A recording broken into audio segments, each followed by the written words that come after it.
Hello everyone, and welcome to Megan's Midweek Devotional. What a week it has been already. I don't know about you guys, but I am going crazy. I am super stressed out and overwhelmed. I got a lot of stuff going on. Things are just piling up, and my normal has been flipped upside down like everyone else's. So if you are in the same headspace as me, it is time for a devotional. We are going to read tonight from Space. We've already read from this before, and as you guys know, I really love it. I was going to read this little portion tonight for my personal devotional, and again, it just really hit things on the head. It nailed exactly what I'm going through, and this is hysterical. I'm really not doing this on purpose. Like, this is legit what I was going to read, and then this is how I'm feeling already, so you'll get it in a second when I read it. Anyway, if y'all are in the same space as I am, really stressed, emotions are like up here, enjoy, and hopefully this will help you out, as it has helped me out. When we look at the life of Jesus, there's one word that can be used to describe him that rubs me the wrong way: relaxed. However, it's undeniable as I read through the Gospels. Jesus was, in fact, relaxed. I've never liked that word because it is often associated with lazy, slow, or inefficient. Yet Jesus was relaxed and accomplished a great deal. I'm wonderstruck by the rhythm of his life. Jesus wasn't rushed or reactive. He never seemed bothered by interruptions or distractions. He wasn't a workaholic. He often spent time alone in prayer for hours. His pace is a far cry from my frantic, hurried life. My usual response to "how are you?" being busy, and my frivolous spending are not evidence of a life that follows him. I struggle with being late constantly and valuing progress and productivity over people. But Jesus, he never chooses anything over people. A life without space isn't relaxed or easeful. It doesn't look like the way of Jesus. When we operate at or near 100% capacity, we have no time for interruptions, no opportunities to see God outside of our to-do lists and jam-packed schedules. Yet I would argue this is primarily where God is found, in the space and interruptions of life. I wanted to read that to you guys, obviously, because of where I am in my head right now.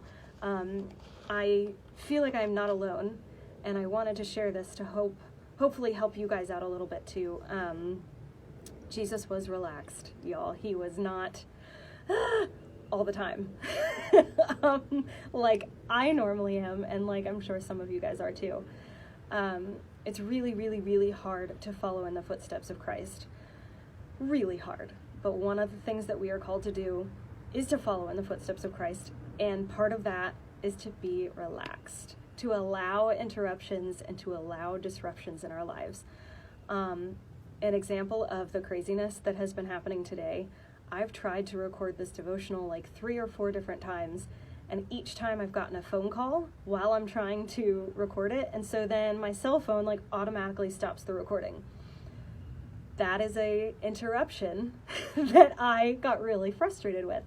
And then reading this, it makes you realize and it makes you think about, like, you know, getting these interruptions and these disruptions or whatever from people. This human interaction, even through phone calls right now, is really important. And it might be more important than doing other things that you're trying to get done. I have to constantly remind myself of that because I am like the master of to-do lists. I make to-do lists all the time, and I really have to stick to them or I just get really stressed out.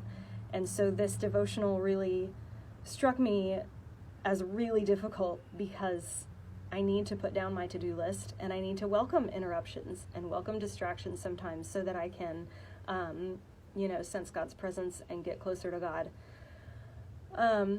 Anyway, I don't know how to be relaxed right now. And I'm being very open and honest with you in that because I feel like a lot of people are struggling with that. We are in this really weird middle place where we want to do everything and yet we can't do anything, and we want to go everywhere and we can't be everywhere, we can't go anywhere. There's a lot of in-between feelings right now, and so being relaxed, I feel like, is something that's really hard for us at this moment. But I encourage you, as I'm going to try to do, to pray on it, try to take a couple deep breaths, try to relax a little bit, and try to view these disruptions, these interruptions in our normal life, since our normal life has been flipped upside down. Try to view these interruptions and disruptions as places where we can see God and places where we can experience God. Just try to be in the moment with that. And the next time you get disrupted or things get really stressful or you just start, kind of freaking out a little bit, remember that Jesus was relaxed. So we have to try to be relaxed, and we have to welcome that calming feeling, and just try to work on that during this quarantine, during this lock-in. Anyway, I hope that helped you guys out a little bit. It has certainly helped me to at least calm down a little. I don't know if I'm relaxed, but I'm a little bit more calm, and hopefully it's done the same for you. Being a Christian is always a work in progress. Nobody's perfect at it. Only one person was, and so just keep working at it, and we are in this together. Keep me posted on how you're doing. Let me know, and I will hopefully see you guys soon. Bye.